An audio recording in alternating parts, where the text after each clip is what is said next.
Good morning, YouTube viewers and subscribers. Today I've got an Evolution 61 engine here. Now this makes the second Evolution engine I've ever held and will be running. This is actually going to be just a prelude to a box to the bench run of this engine.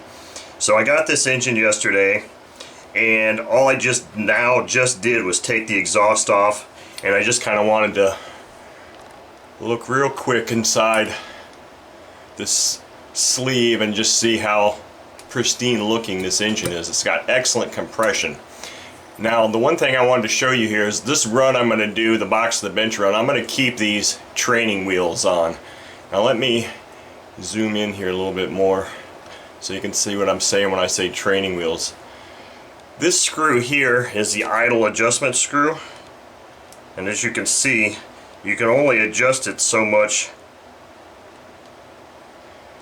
that this knob or this protrusion contacts these stops. So what I'm going to do with this is I'm going to put it in this position, which is the richest position, because that's doing my standard process for setting up a carb. That seemed the closest to being correct. I'm not saying it is correct, but that seemed the closest. So if the first run doesn't go too well as far as low end transition, I'll be yanking that thing off. Now the high-speed needle is a similar type of thing where basically they've got it just set so that you can't lean the engine out too much. You can't go too lean on there before the needle just stops rotating in. So I've got this set already preliminarily. I'm going to give it a shot with this. But so this engine, when it came to me, the nipple on the exhaust was broken off, so I just grabbed one off of another muffler real quick to put on there. But this is an engine that I'll be running here very soon. As far as this big black thing goes, I don't have a clue what the hell they're doing with that thing. If that's supposed to just be a flywheel or what. But I mean, if an engine requires something like this to idle for flywheel action, then in my opinion it's not a very well designed engine. I would like to take this damn thing off, but for the life of me I don't see a means to do that other than with a hacksaw.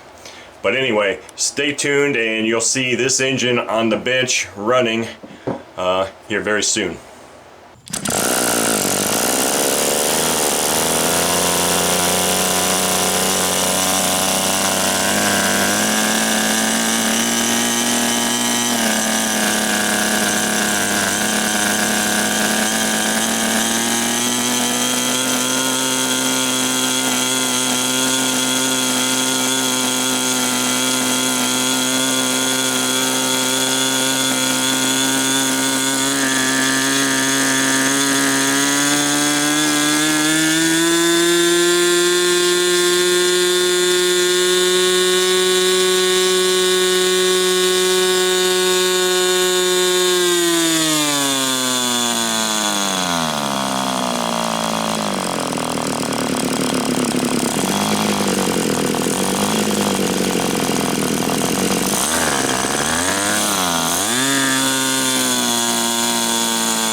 Okay, so that was the run, the box to the bench run of this Evolution 61 NT.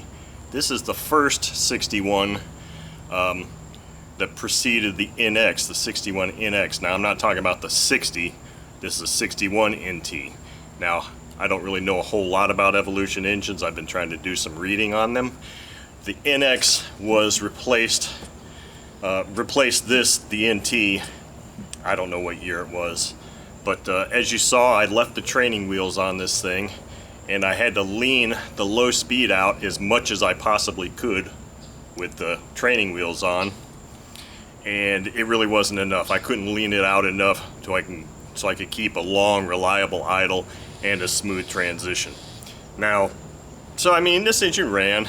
It ran, it's okay, but after doing some reading, I looked up the manual for this engine, and the manual actually states, as far as a glow plug, to use a Hangar 9 4-stroke plug, which is what comes with this plug, and in fact that's what's in there now, and I took it out before I even read the manual because I was like, why in the hell is there a 4-stroke glow plug in this?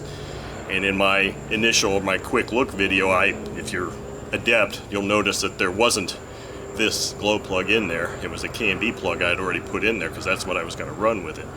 But then when I saw the manual said use a 4-stroke plug, I was like, okay, well I'll just find the one I took out, put it back in here. So I don't know, it's kind of one of those things where I don't know who designed this engine, but if you're designing an engine such that it needs a 4-stroke plug and you put these dumbass training wheels on there to keep beginners from leaning things out too much or tuning the engine properly, and you put this dumbass 2-ounce weight on here that's dead weight that is supposed to aid in be a flywheel and aid in transition and idling and crap. To me, that just reeks of an engine that isn't designed properly. They did all kinds of fin swooping and shit like that to make it look cool, which I don't think it looks cool at all. I think it looks stupid. But then they go and do this stupid crap where you have to have a 4-stroke plug, or they recommend a 4-stroke plug, and then they put this dumbass flywheel on here too, which as soon as I get this thing off the stand, I'm gonna pound that thing off because that's ridiculous. So I don't know. I mean, I guess the intent was to create some engines that are slightly more user-friendly for beginners in the early 2000s. As far as I'm concerned, if you're gonna run a glow engine and fly glow planes, you need to just learn how to frickin' tune them. This is ridiculous in my opinion. Sure, it's a decent running engine and it'll be fun to beat the crap out of, but again, like I said with the Alpha 40, I wouldn't pay any money for one of these things. So anyway, that's the box to the bench review of this Evolution 60 NT. It does run, it runs pretty well, but thank you for watching.